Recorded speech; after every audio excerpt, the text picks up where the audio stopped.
After 30 days of using the Porky's LH7P monitor with my Sony FX30, I discovered it's a game changer for nature photography. My focus accuracy improved dramatically, and I found 3 incredible features that transformed my workflow. Hi, I'm Giuseppe, and I run this channel dedicated to nature photography equipment.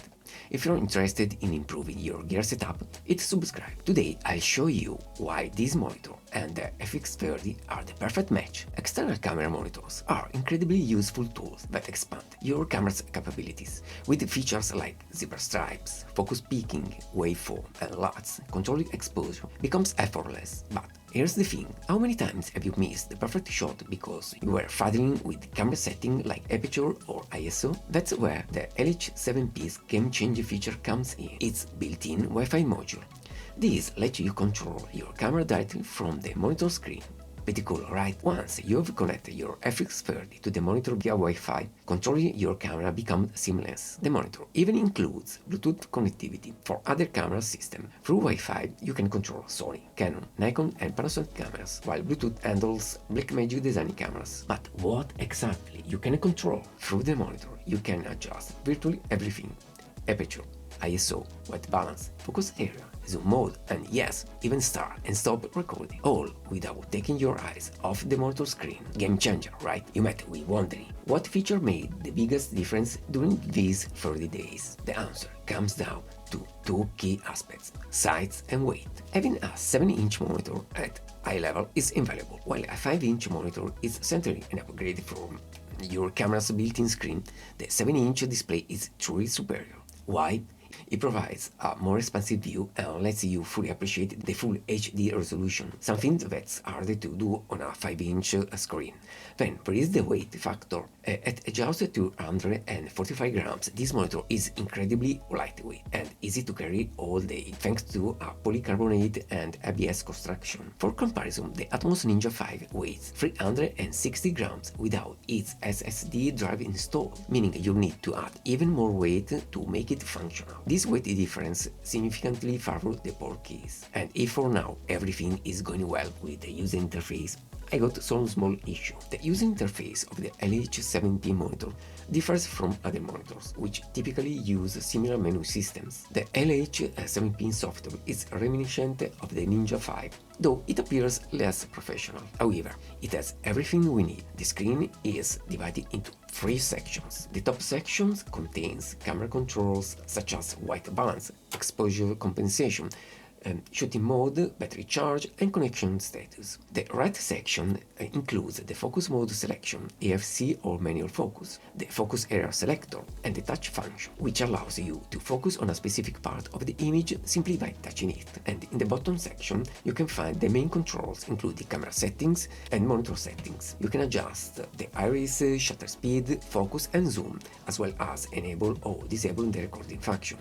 Unfortunately, I wasn't able to change the ISO value, which might be a minor software bug, or maybe a wrong setting in the camera, even because I was using the camera with the Cine AI setting, so maybe it's not compatible with this feature. Additionally, there is a 3D LUT option, very useful when shooting in log, if you want to see your recording with the applied LUT. Of course, there are all other typical monitor functions, like Luma and RGB waveforms, audiometers, histograms, crop, image overlay, HDR, guides, grids, anamorphic, and for almost every function you have a lot of sub-functions to customize them as you prefer. So really powerful and useful. Now it's time to figure out how to connect the FX30 with this big guy. To connect your camera to the monitor, follow these steps. Set up the clear image zoom feature.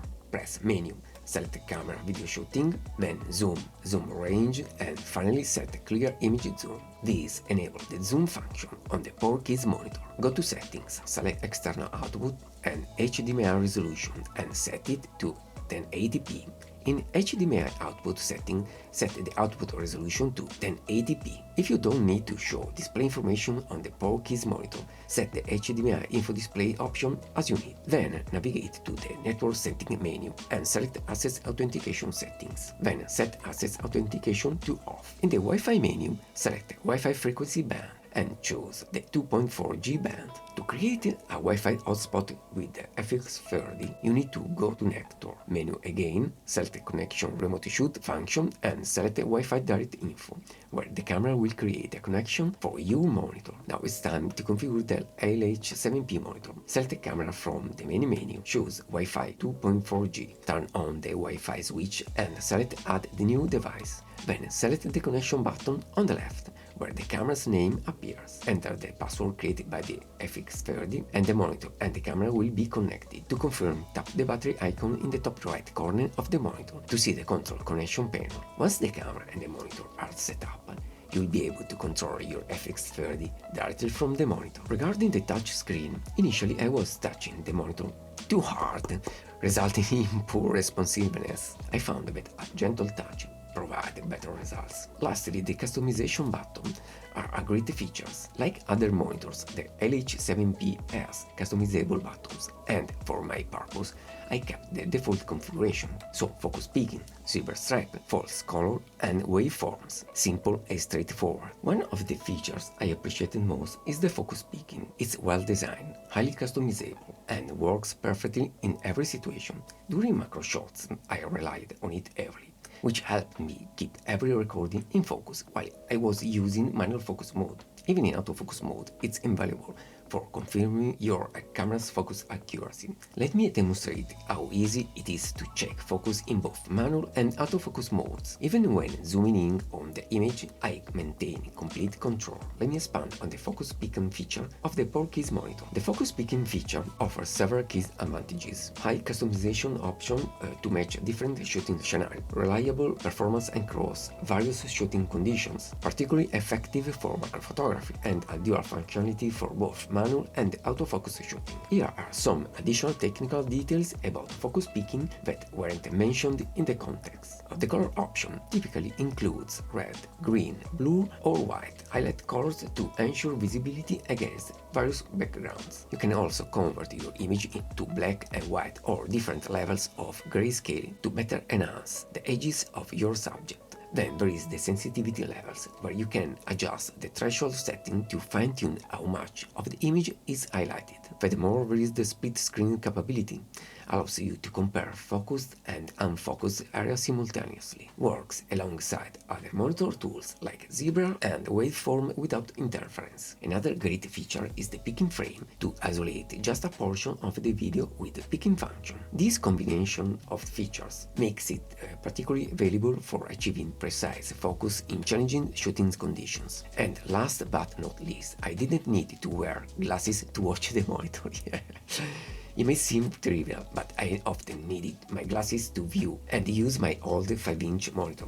With this one, however, it wasn't necessary. This has been a significant help for my eyesight. Although it's not a new product, this 4K monitor is impressive. It's a perfect addition for videographers who want a computer rig setup without sacrificing functionality, especially regarding camera's control capabilities. During my testing period, I encountered just a few issues. The monitor's fans can be quite loud, which might pose a problem for audio recording. I also found the sound somewhat awkward to mount, and I missed having a dedicated carrying pouch. A minor issue was the touchscreen responsiveness. Basically, you need to touch it gently with your fingers, otherwise it could not work properly. However, it comes with all the essential accessories, including a protective plastic bag for transport, an HDMI cable, screen protector, and an Allen key. Despite all small issues, I love this monitor because its pros far outweigh the cons. Okay, let me know your thought about this monitor in the comments below. If you think a 7-inch monitor is too big for your needs, check out my 5-inch monitor video review linked above or in the description. Thanks for watching, and I'll see you in the next one. Bye!